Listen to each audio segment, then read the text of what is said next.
ইউডিপিএস এনজিওর একটি নতুন নিয়োগ বিজ্ঞপ্তি প্রকাশ হয়েছে, যেখানে আপনারা জানতে পারবেন পদের নাম, পদ সংখ্যা কত। তো সব কিছু কিন্তু বিস্তারিত দেখতে পারেন ভিডিওতে। শিক্ষাগত যোগ্যতা আপনাদের কত লাগবে এবং অভিজ্ঞতা কি, সব কিছু কিন্তু এই ভিডিওর মাধ্যমে জানানো হবে। তো প্রথমে যদি আমরা দেখে নেই, 1 নম্বরে যে পদটি থাকছে সিনিয়র এলাকা ব্যবস্থাপক। তো এই পদে কিন্তু পদ সংখ্যা থাকছে 10 জন।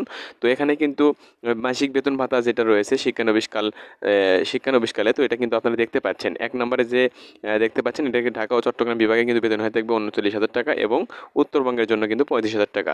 তো এখানে কিন্তু শিক্ষাগত যোগ্যতা, তো একটু শর্ট করে বলার চেষ্টা করতেছি, ভিডিওটি লং হয়ে যাবে তাছাড়া, তো আপনারা একটু দেখে নেবেন, কষ্ট করে দেখে নেবেন। তো দেখেন লেখা আছে, তারপর শিক্ষাগত যোগ্যতা যদি আমরা দেখি, তো যেখানে লেখা আছে যে কোনো বিষয়ে 1 নম্বর এবং 2 নম্বর পদের জন্য যে কোনো বিষয়ে স্নাতক স্নাতকোত্তর সমমান, তবে বাণিজ্য বিভাগের কিন্তু শিক্ষার্থীদেরকে অগ্রাধিকার দেওয়া হবে। তো এখানে কিন্তু বয়স সীমা তারা কিন্তু 40 বছর চেয়েছে। তো অভিজ্ঞতা আপনারা একটু দেখে নেবেন, এখানে অভিজ্ঞতা কিন্তু অবশ্যই আছে।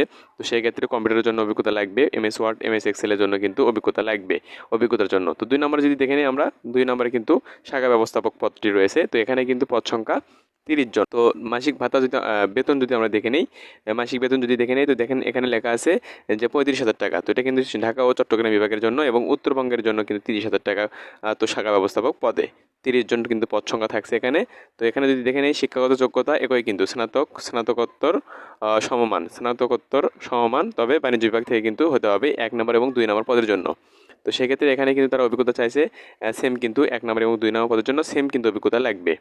তো আমরা একটু দেখে নেব 3 নম্বর যে পদটি। তো 3 নম্বর পদটি থাকছে ট্রেনিং ম্যানেজার। তো এই ট্রেনিং ম্যানেজার পদে কিন্তু 30 জন পদ সংখ্যা থাকছে 30টি। মাসিক বেতন যদি আমরা দেখে নেই, চট্টগ্রাম এবং ঢাকা বিভাগের জন্য কিন্তু 27,000 টাকা এবং সিটি ভাতা সহ এবং উত্তরবঙ্গের জন্য কিন্তু 25,000 টাকা।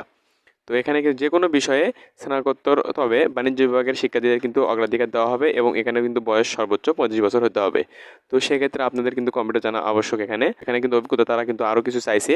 তো সেক্ষেত্রে একটু কষ্ট করে দেখে নেওয়ার চেষ্টা করবেন। তো ভিডিওটি লং হয়ে যাবে, তাছাড়া আমি কিন্তু বলে দিতাম। তো দেখেন এখন যদি আমরা আসি যে সহকারী শাখা ব্যবস্থাপক, এই পদে পদ সংখ্যা কিন্তু থাকছে এখানে 50টি এবং যদি বেতন ভাতা দেখে নেই, ঢাকা এবং চট্টগ্রাম বিভাগের জন্য 27,000 টাকা এবং উত্তরবঙ্গের জন্য কিন্তু 25,000 টাকা। সেক্ষেত্রে দেখেন এখানে যে কোনো বিষয়ে কিন্তু স্নাতক, শিক্ষাগত যোগ্যতা যদি দেখে নিই, শিক্ষাগত যোগ্যতা যে কোনো বিষয়ে স্নাতক স্নাতকোত্তর সমান, সর্বোচ্চ বয়স কিন্তু 35 বছর হতে হবে, তাহলে এখানে কিন্তু আপনি আবেদন করতে পারবেন। তো সেক্ষেত্রে আপনাদের একটু অভিজ্ঞতা লাগবে ক্ষুদ্র ঋণ কার্যক্রমে 1 বছর বাস্তব কাজের অভিজ্ঞতা থাকতে হবে ও 1 কোটি টাকা ঋণ স্থিতি দেখতে হবে। প্রার্থীদের মোটরসাইকেল কিন্তু চালানো বাধ্যতামূলক এবং বৈধ ড্রাইভিং লাইসেন্স কিন্তু থাকতে হবে। তো অবশ্যই কিন্তু আপনারা বুঝতে পেরেছেন। তো তারপরে যে পদ সংখ্যা, তো যে পদটি, তারপরে যে পদটি থাকছে ফিল্ড অফিসার। তো এখানে কিন্তু হিউজ পরিমাণ পদ সংখ্যা থাকছে, আর 150 জন কিন্তু পদ সংখ্যা এখানে থাকছে। তো সেক্ষেত্রে দেখেন এখানে লেখা আছে শিক্ষানবিশকালে ঢাকা ও চট্টগ্রাম বিভাগের জন্য 22,000 টাকা এবং উত্তরবঙ্গের জন্য 20,000 টাকা। তো এটাতে কিন্তু স্নাতক বা স্নাতকোত্তর পাশে কিন্তু 35 বছর সর্বোচ্চ বয়স সীমা তারা কিন্তু চেয়েছে 35 বছর এবং বাস্তব কিন্তু কিছু অভিজ্ঞতা থাকতে হবে।